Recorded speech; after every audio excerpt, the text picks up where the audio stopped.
Okay, I'm going to try to go over some of the details on G.I. Joe figures. What I'm going to start with is the TM are the earlier figures, and they'll be marked right here on the butt. Now it's hard to see, but after it says G.I. Joe, you'll see a TM mark right here. Those are the earlier figures. Another way to tell how early the TM figures are is, of course, the heavy eyebrows, eyeliner marked around the eyes. This one does not have it, but see the slots at the top of the shoulder? The earliest, I should say, TM figures will have a circle hole drilled along with the slots. So there'll be a hole right here drilled, and that makes it more desirable. Also, there's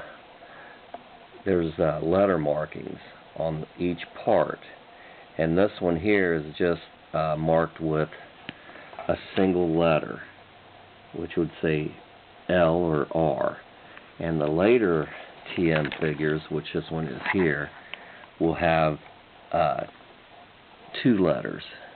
I'm sorry, one letter and one number. So you see how that's marked like a 15 and an L? Those are the later TMs. Also, some of the earlier TMs will have small baby feet, but again, I've seen the very early TMs with the larger feet, which these are. I don't have any baby feet out here. I don't feel like, trying to find them, but the toes are more molded together on those. Also, if you compare these hands here, which is pretty hard to tell, but some of the earlier TMs that have thicker hands and thicker fingers. These are the thin finger type, and then the other ones will have more of like a thick finger and thicker hands and a webbing around the outside where the casting wasn't cleaned off very well.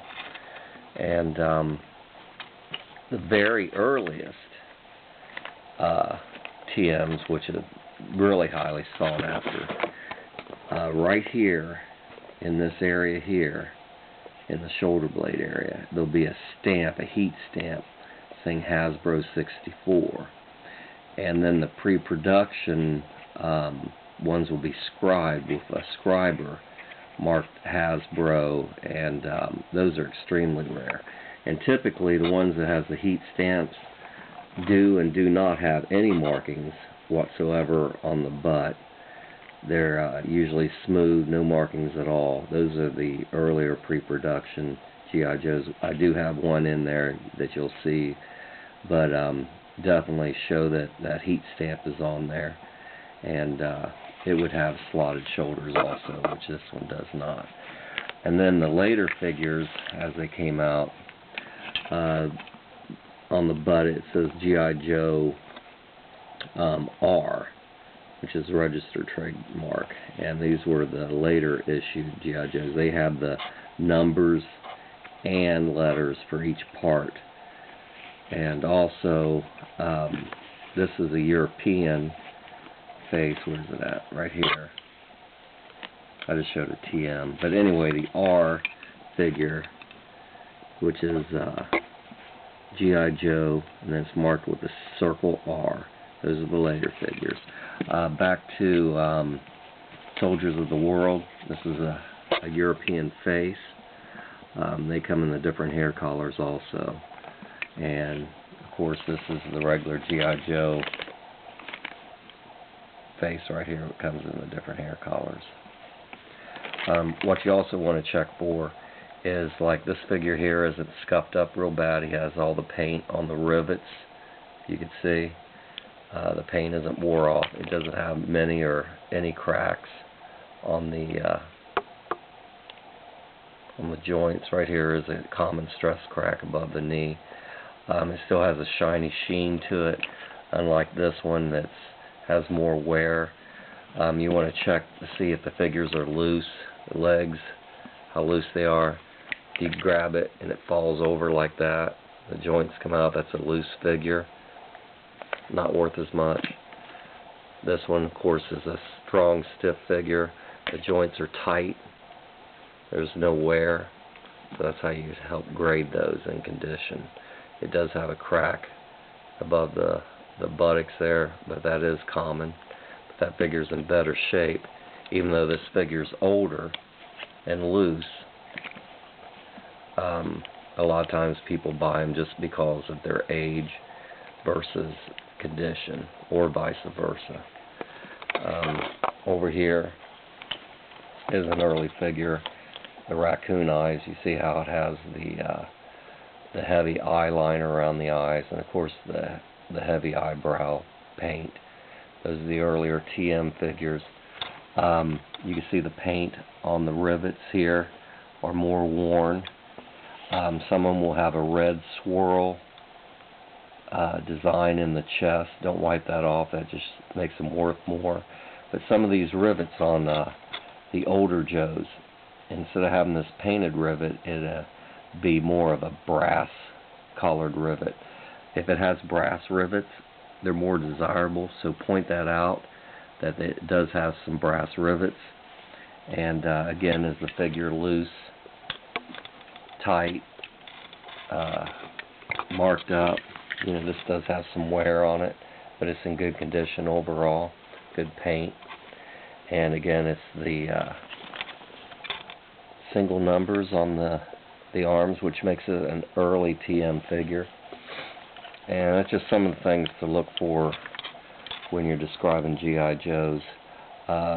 Here's one with the thick hands. It has the beefy hands. You can tell that they're thicker looking versus, let me get one right next to it.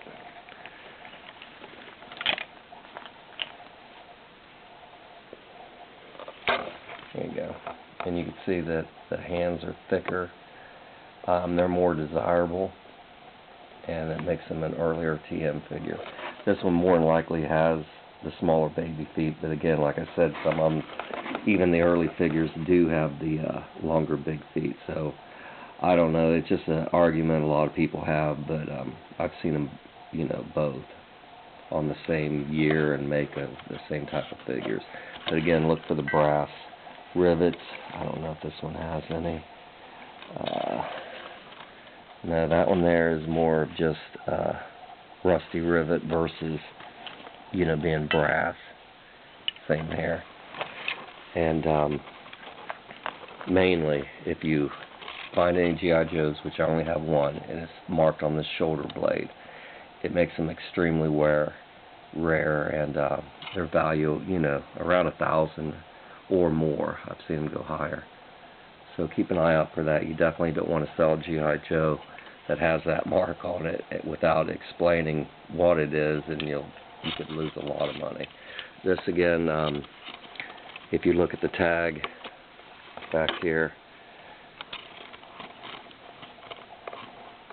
it's a G.I. Joe, and then it's marked TM in the upper right corner, if I could find it here.